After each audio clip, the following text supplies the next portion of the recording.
Yo maté a mi hermano esa noche. No con un cuchillo ni con veneno, sino con la verdad que él mismo había enterrado bajo mentiras. Lo vi caer de rodillas en el salón de la casa familiar en Valencia, con el rostro pálido como la arena de la Malvarrosa en invierno, suplicando piedad que nunca me dio. Y mientras el juez leía esas palabras en voz alta, el mundo que habían construido sobre mi ruina se derrumbó como un castillo de naipes en una tormenta.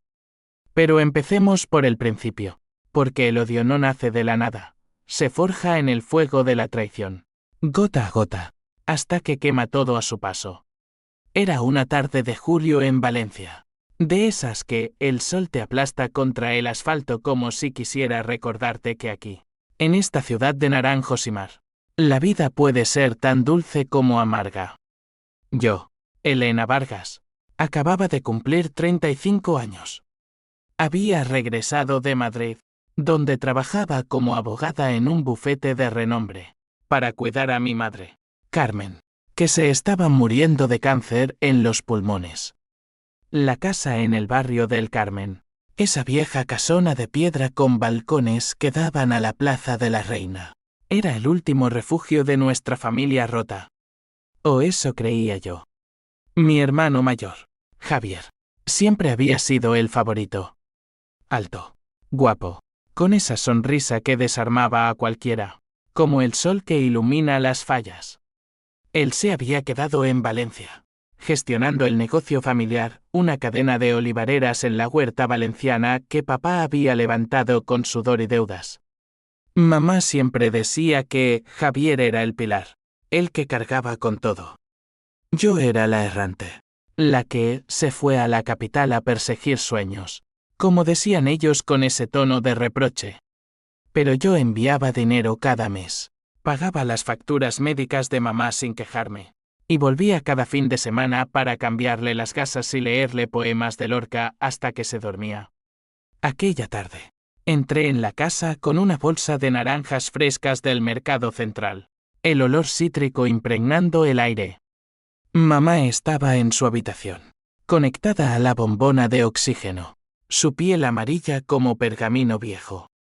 Javier estaba en el salón, con su esposa, Laura, y mi primo Raúl, el mediador de la familia, ese tipo viscoso que siempre olía a colonia barata y oportunismo.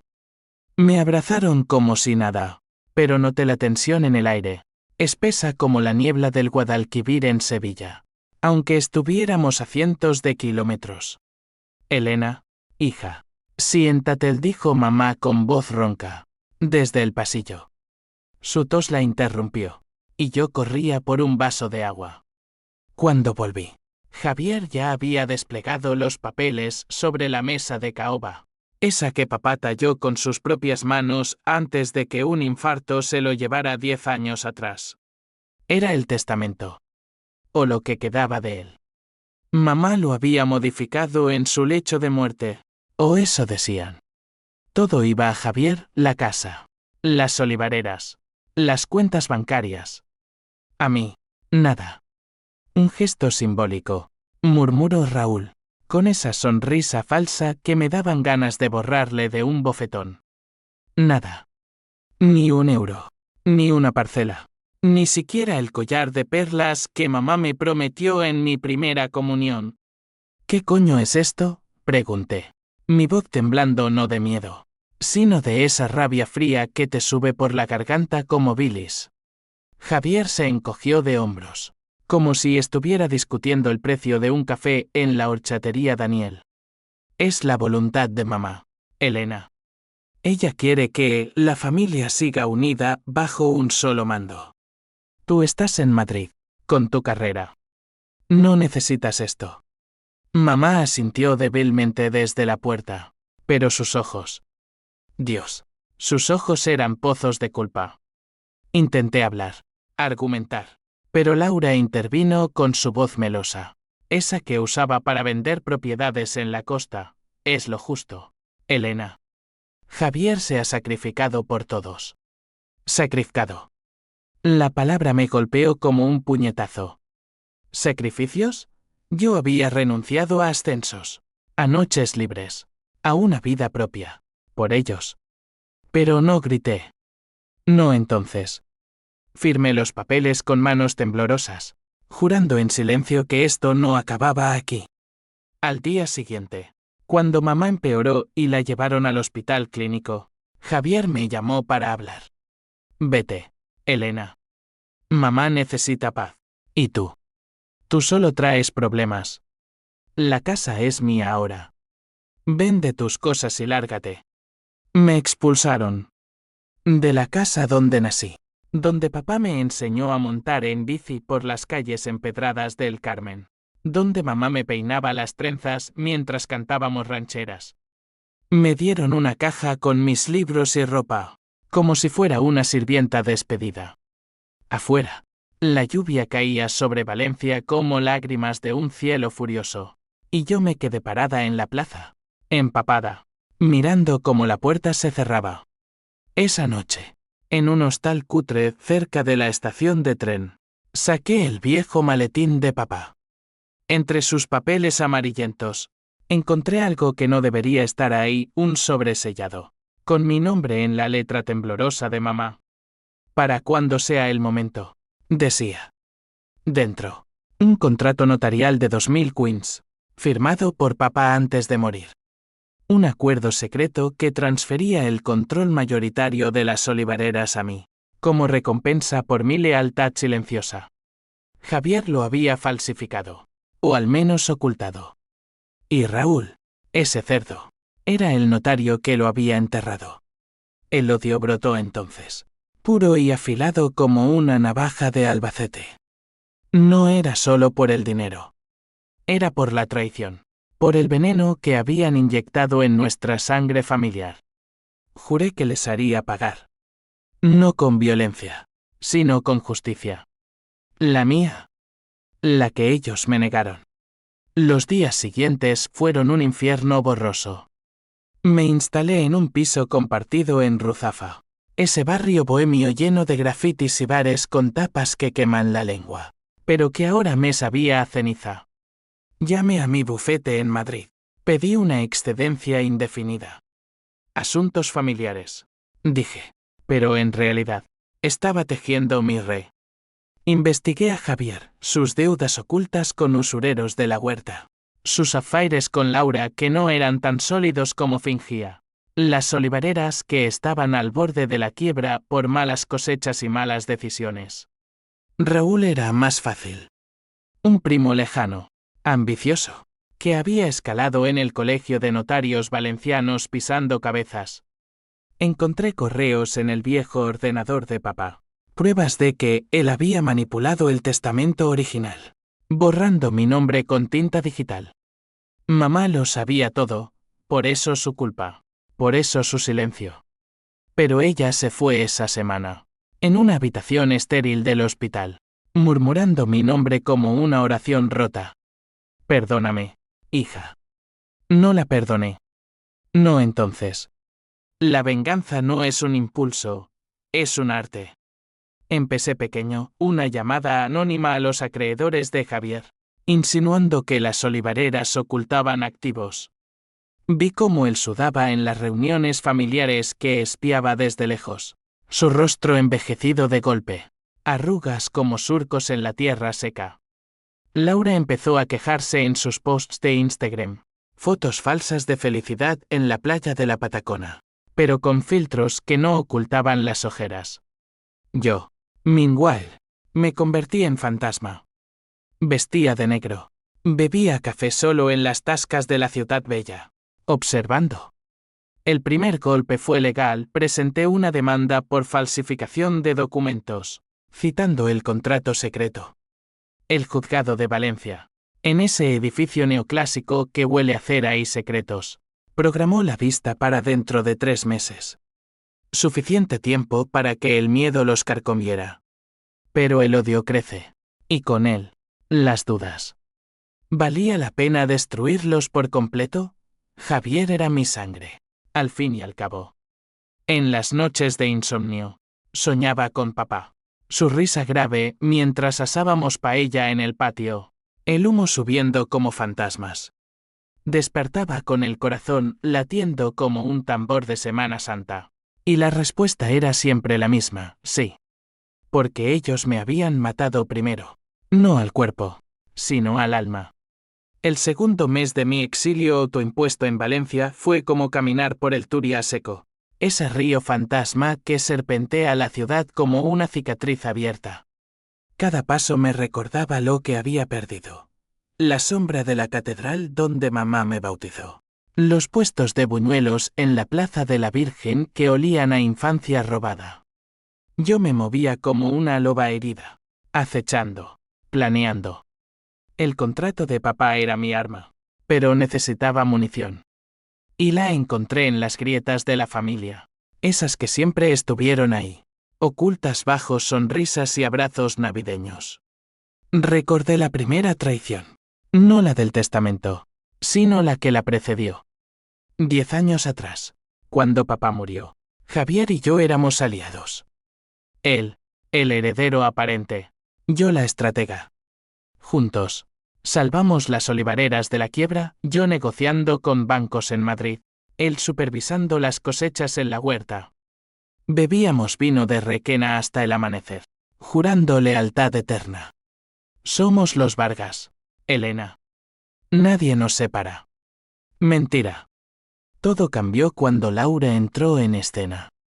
Ella, con su pelo rubio teñido y ambiciones de influencer, lo envolvió como una enredadera venenosa.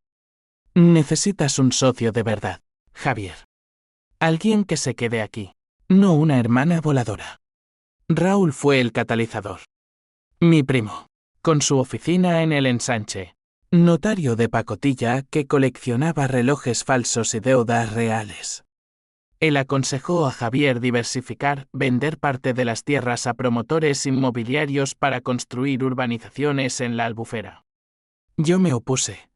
Esas tierras eran sagradas, regadas con la sangre de abuelos inmigrantes andaluces. Pero Javier, cegado por el dinero fácil, firmó. Y cuando las ventas fallaron, la crisis del 2008 los pilló con los pantalones bajados. Culpó a mí. Si hubieras estado aquí, Elena. Como si mi presencia en Madrid no hubiera salvado sus culos más de una vez. Ahora, con el contrato en mano, desenterré esos esqueletos.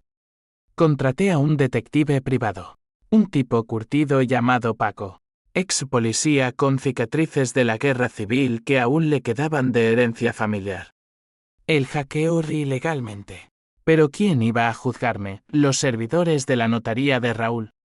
Encontramos transferencias. Javier había desviado fondos de las olivareras a cuentas offshore en las Islas Caimán, disfrazadas de inversiones en aceite premium.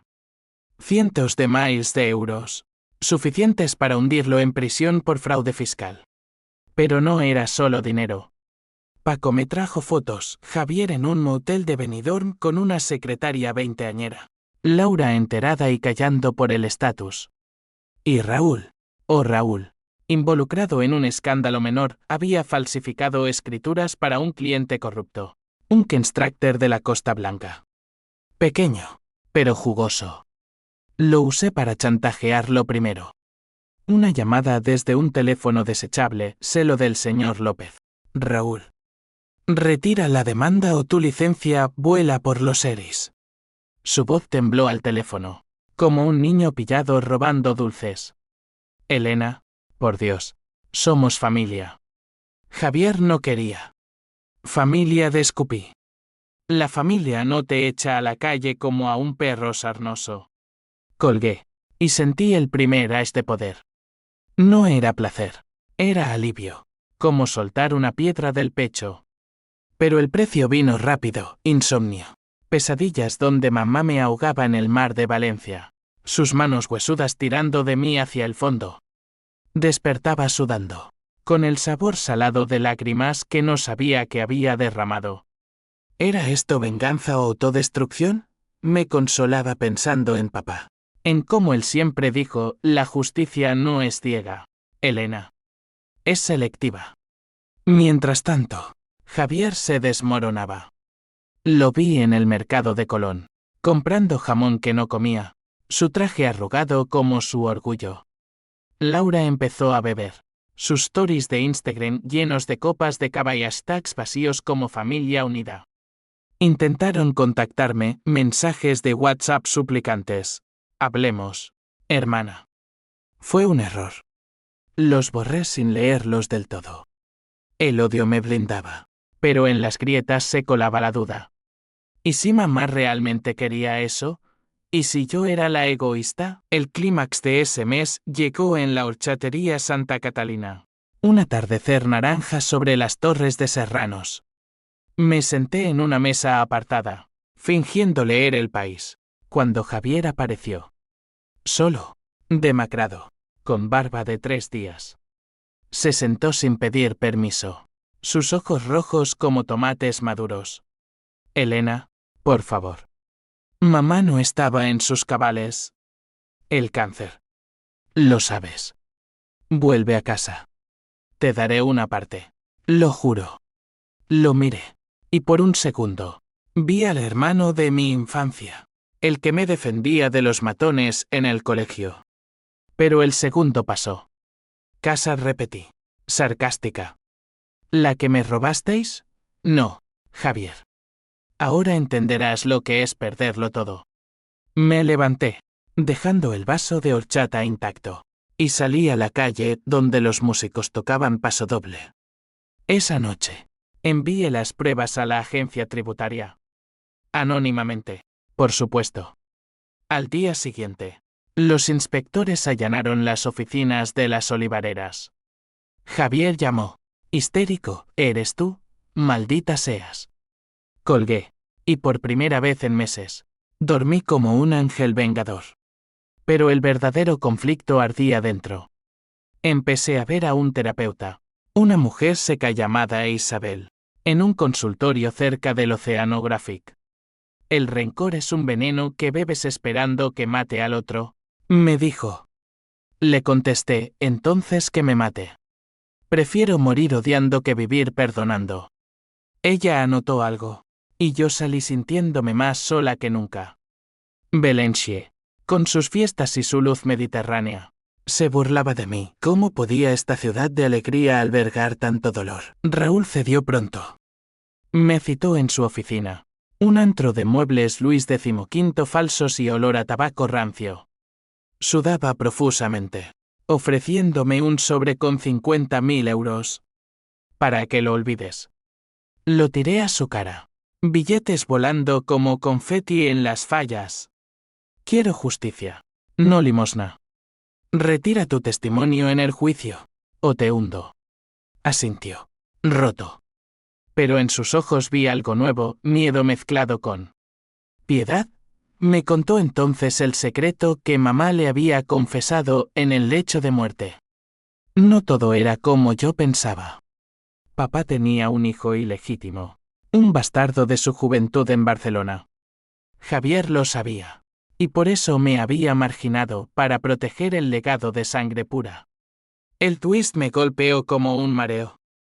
Yo era la intrusa. No. El contrato lo probaba, papá me eligió a mí, no a ese fantasma.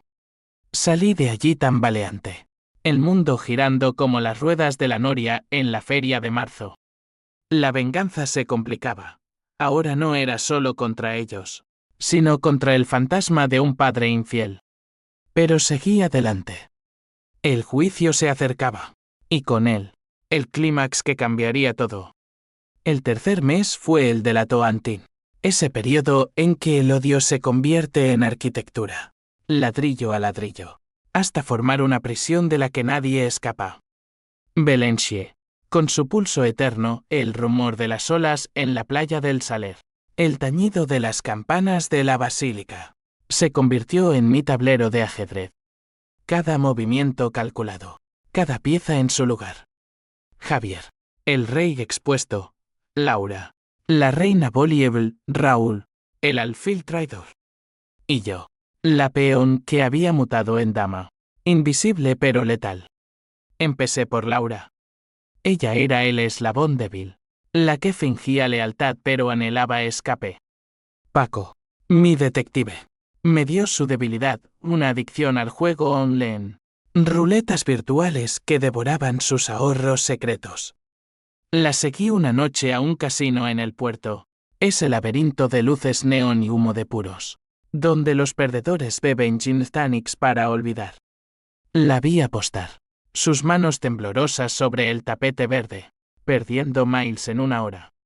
Me acerqué, disfrazada con peluca y gafas, y susurré: celo de las deudas. Laura. Y de Benidorm. Se giró, pálida, su maquillaje agrietado como la tierra en sequía. Elena. Por Dios, no le digas a Javier. No lo haré. Si testificas en mi favor. Cuéntame cómo falsificó el testamento. Dudó, pero el miedo gana siempre a la lealtad falsa. Me contó todo. Javier la convenció de firmar como testigo falsa, prometiendo una vida de lujo en una villa en Cullera. Pero las olivareras fallaban, y ella soñaba con divorcio. Es un cobarde, Elena. Siempre lo fue. Le di un sobre con contactos de abogados de divorcio, gratis, a cambio de su declaración jurada.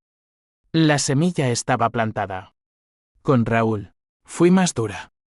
Después de su confesión sobre el bastardo de papá, lo arrinconé en un bar de la Malvarrosa, con vistas al mar Negro como mi alma. El viento salado azotaba las olas, y yo bebía un tinto de verano que sabía a sangre. El hijo ilegítimo, dije. ¿Por qué no me lo dijiste? Él se revolvió en la silla de plástico, mirando al horizonte. Javier me pagó. Quería el control total. Dijo que tú eras inestable. Que te irías de todos modos. Inestable. La palabra me quemó. Recordé las noches de depresión después de la muerte de papá, cuando Javier me dejó sola en Madrid, sin una llamada. Trae el original del contrato. Mañana. O la prensa sabrá de tus chanchullos notariales. Cumplió, temblando como una hoja de olivo en tormenta. El documento era oro, fechado en 2014. Notariado por Raúl. Transfería el 60% de las acciones a mí por servicios leales. Papá lo había escrito en un arrebato de culpa, después de confesarme su aventura en una carta que quemé para protegerlo. Pero ahora, esa culpa era mi arma. Javier. Meanwhile, se aislaba.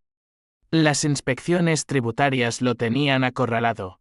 Vendió el coche, un Audi reluciente, y rumores corrían por la huerta de que los jornaleros no cobraban.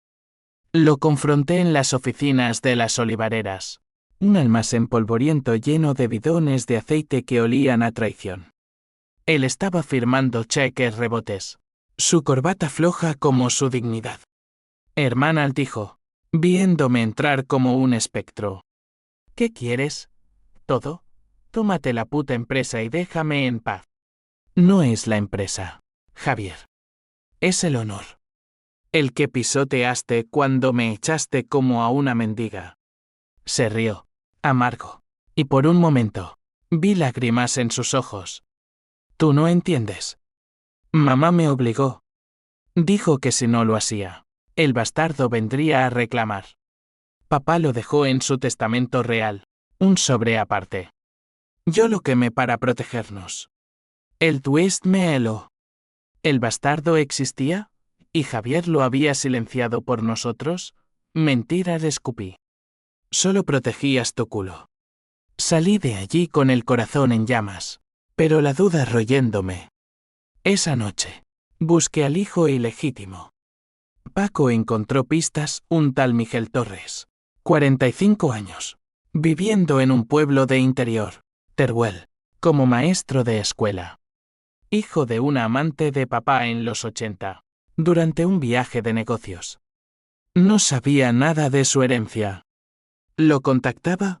¿O lo usaba como ariete final? El conflicto se ramificaba, no solo familiar, sino social. Los vecinos del Carmen murmuraban, pobre Elena, la que se fue y volvió como loba. La prensa local olfateaba el escándalo. Un articulito en las provincias sobre disputa Freterlen Olivareras Vargas. Ilegal, mi demanda avanzaba. Pero Raúl intentaba sabotearla con tecnicismos. Tuve que contraatacar con una querella por cohecho. Las emociones me ahogaban. PH símbolo 1 EABNN símbolo 1 Edenweb en las mañanas. Cuando corría por el jardín del Turia imaginando estrangular a Javier con las enredaderas. Desesperación en las tardes. Sola en mi piso. Comiendo paella fría de microondas mientras lloraba por mamá. Y al anochecer. La toantín fría. Tecleando correos a testigos. Revisando cláusulas hasta que los ojos me ardían. Un día. Isabel, la terapeuta, me confrontó, y si ganas. Elena, ¿qué queda de ti? Contesté, una mujer libre. Pero en el fondo, sabía que la venganza devora al vengador. Aún así, seguí. Contacté a Miguel por carta anónima, adjuntando una copia del testamento quemado. Tu padre te dejó algo. Investiga. Sembré la semilla del caos. El mes culminó en una cena familiar forzada, organizada por Raúl para reconciliar. En la casa que me robaron, con velas parpadeando sobre el mantel de hilo que mamá bordó. Javier bebía demasiado. Laura evitaba mi mirada. Raúl sudaba. Yo llegué última, con una sonrisa de acero. Brindemos por la familia, dije, alzando la copa. Ellos chocaron, tensos. Pero en mi mente, ya veía el final, el juez, el estrado, la verdad cayendo como un rayo. Esa noche, Javier me siguió al baño. Para, Elena. Miguel llamó. Viene a Valencia. Si habla, todos perdemos. Sonreí en la penumbra. Bien. Que hable. La verdad siempre sale a flote, como el aceite en el agua. El cuarto mes trajo las tormentas. No solo las del Golfo de Valencia que azotan la costa con vientos huracanados, sino las que eragan dentro, desatando conflictos que nadie controla. Mi venganza, antes un plan meticuloso, se convirtió en un incendio forestal, predecible en su furia, pero imparable en su destrucción. Valencia, con sus calles laberínticas del barrio del Carmen, se sentía como una trampa. Cada esquina un recordatorio de lo que apostaba. Honor, sangre, cordura. Todo en juego. Miguel llegó un martes de lluvia, descendiendo del ave como un fantasma del pasado. Lo esperé en la estación Joaquín Sorolla, bajo el vidrio empañado que goteaba como lágrimas contenidas. Era alto, como papá, con ojos grises que miraban el mundo con curiosidad herida. 45 años. Profesor de historia en un instituto de Teruel. Divorciado. Con una hija adolescente. Nada que ver con el villano que imaginé. Elena Vargas dijo, extendiendo la mano. Gracias por la carta. Y signo de interrogación. Su hermana. Media hermana. Técnicamente. Bienvenido al circo familiar. Lo llevé a un café en Rusafa, con paredes cubiertas de azulejos modernistas y aroma a café torrefacto. Le conté todo, el testamento, la traición, el contrato. Sus manos temblaron al hojear las copias, su rostro palideciendo como el mármol de la lonja de la seda. Papá. Nunca supe. Mi madre murió jurando que era un don nadie. Le expliqué el plan, testificar en el juicio, reclamar su parte. Pero en sus ojos vi conflicto, no venganza, sino pérdida. Solo quiero saber quién era, murmuró. Lo usé igual. Era mi as en la mengue, el twist que voltearía la mesa. Javier lo descubrió rápido. Me llamó a las 3 de la mañana. Voz ebria y desesperada, le dijiste al bastardo. ¿Quieres destruirnos a todos? Mamá se revuelve en la tumba. Colgué. Pero el pánico era contagioso. Esa semana, Laura me buscó en el mercado central, entre puestos de langostinos y alcachofas, su perfume floral chocando con el olor a mar. Elena, escúchame, suplicó, agarrándome el brazo. Javier está loco. Me pegó anoche. Por primera vez. Todo por esto. Ayúdame a salir. La miré, y por un segundo, vi a la mujer rota bajo la armadura de esposa trofeo. Le di el número de un refugio para mujeres en Valencia. Pero añadí, testifica. Laura. O te dejo pudrirte. El conflicto familiar estalló en una confrontación en la casa. Javier, furioso, me emboscó cuando fui a recoger unas cajas de mamá. La puerta se abrió de golpe, y él me empujó contra la pared, su aliento a coñac quemándome la cara. Sal de mi vida, puta traidora. El contrato es falso. ¿Papá estaba senil? Raúl apareció, intentando mediar, pero Miguel entró entonces, alertado por mí. El salón se convirtió en un coliseo, Javier gritando. Miguel congelado. Laura llorando en un rincón. Eres un error. Un puto error. Le espetó Javier a Miguel. Con voz calma pero ojos de acero, respondió, tú. Un ladrón de herencias. La pelea fue verbal al principio, pero Javier lanzó un puñetazo que erró y rompió un jarrón de mamá. Porcelana valenciana hecha añicos como nuestra unidad. Salí de allí con un moratón en el brazo y el alma en llamas. Esa noche, en el hospital, mientras me ponían hielo, juré, no pararía. Pero el costo subía, Miguel confesó dudas. No quiero herir a nadie más. Lo convencí con fotos de papá. Sonrisas compartidas que nunca tuve. Socialmente, el escándalo crecía. Las olivareras cerraron temporalmente. Jornaleros en huelga, bloqueando las carreteras de la huerta con tractores. Pancartas exigiendo salarios. La prensa lo devoró, guerra familiar por el oro verde de Valencia. Mi nombre salía en negrita. La hija pródiga vengadora. Recibí amenazas anónimas. Llamadas con respiraciones pesadas. Vete o te pasa algo. Paco me asignó un guardaespaldas temporal. Un gitano fornido llamado Manolo que olía a tabaco y lealtad. Legalmente, el nudo se apretaba.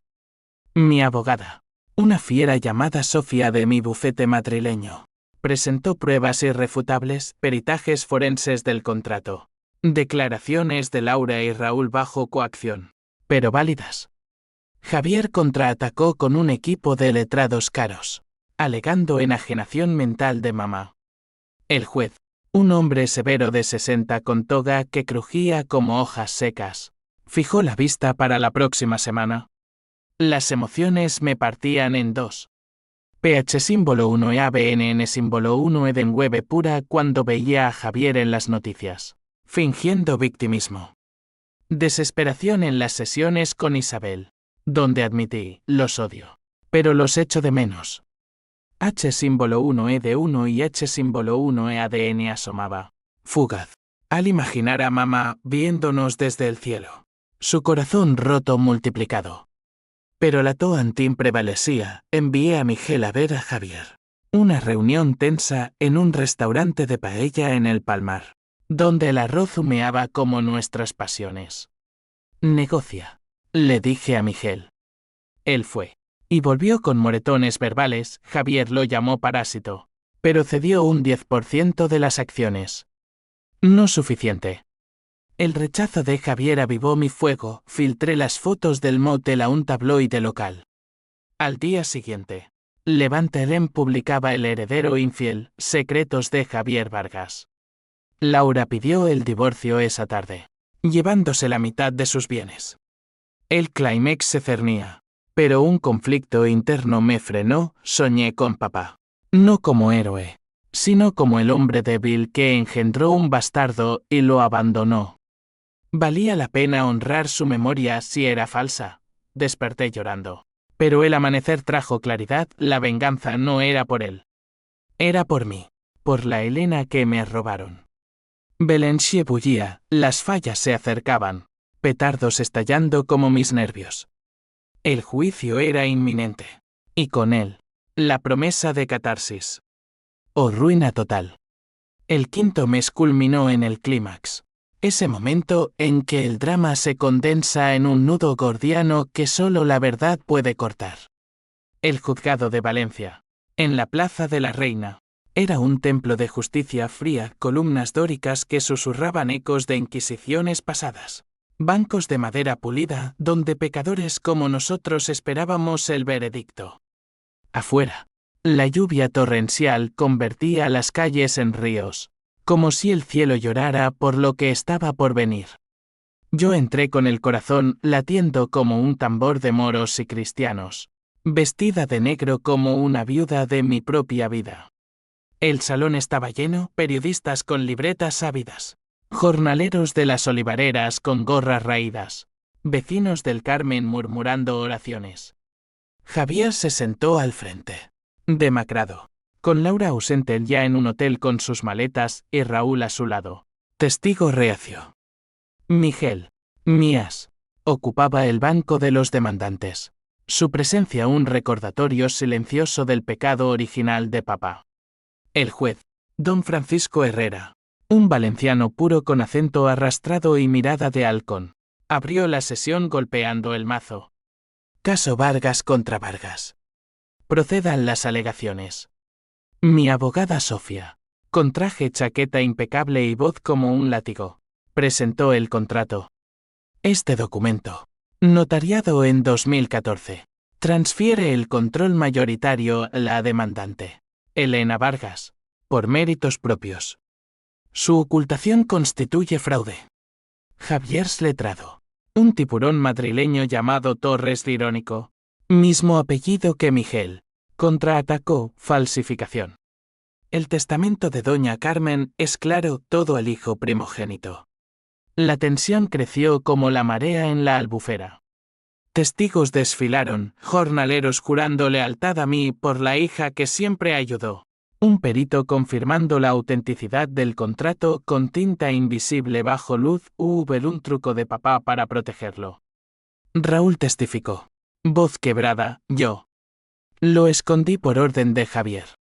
Error mío. Javier se levantó entonces. Un estallido de furia contenida. Mentiras. Elena siempre fue ambiciosa, celosa. Mamá me lo dio todo porque yo me quedé. Yo cargué con la mierda familiar. El juez lo calló. Pero el daño estaba hecho. El público jadeó. Flashes de cámaras iluminando su rostro como un foco de ejecución. Yo me mantuve estoica. Pero dentro. El PH símbolo 1 e ABNN símbolo 1 e de 9 bullía, quería gritar, arañar, hacer que sangrara como yo sangré. Entonces, ¿el twist? Miguel se levantó, autorizado por el juez como testigo sorpresa. Señoría, soy Miguel Torres, hijo ilegítimo de don Antonio Vargas. Tengo pruebas de un codicilo al testamento original, quemado por el demandado. Extendió un sobre amarillento, recuperado de los archivos de Teruel por Paco. Dentro, la confesión de papá no solo reconocía a Miguel, sino que dividía la herencia en tercios, Javier, yo, y él. Javier lo había incinerado para monopolizarlo todo. El salón estalló en murmullos. Javier se puso blanco, como si le hubieran clavado una espada. No, eso es falso. Un montaje de esta zorra. Se abalanzó hacia mí, pero los alguaciles lo retuvieron. En ese caos, el juez leyó el codicilo en voz alta. A mi hijo Miguel, el 33%. A Elena, por su lealtad, el 33%. A Javier, el resto, con la condición de unidad familiar. Las palabras resonaron como un trueno, destruyendo la narrativa de Javier. Él cayó de rodillas, sollozando, papá. ¿Por qué? Yo lo miré, y por un instante, el odio se quebró. Vi al niño que fuimos, construyendo castillos de arena en Gandía. Pero el momento pasó. Porque tú lo traicionaste primero, murmuré. El juez decretó embargo inmediato de activos, auditoría total, y mi restitución como copropietaria. Miguel ganó su parte. Raúl enfrentaría cargos por falsedad. Javier, esposado al final del día por orden de detención provisional por fraude. Me miró desde la puerta, te odio. Elena. Nos destruiste. Salí al diluvio, empapada de nuevo, pero esta vez libre. Belenshie brillaba bajo la lluvia. Las luces de la ciudad de las artes reflejándose en charcos como espejos rotos. Llamé a Miguel, hermanos ahora. ¿Cena? Aceptó, y por primera vez, sentí algo como esperanza. Pero el clímax no acaba en la corte. Esa noche, en mi piso de Ruzafa, recibí una carta de Laura, gracias. Me salvaste. Y una llamada de Javier desde la cárcel. Perdóname. Colgué, pero el H símbolo 1E de 1 y H símbolo 1E ADN me invadió como una ola. ¿Había ganado? Sí.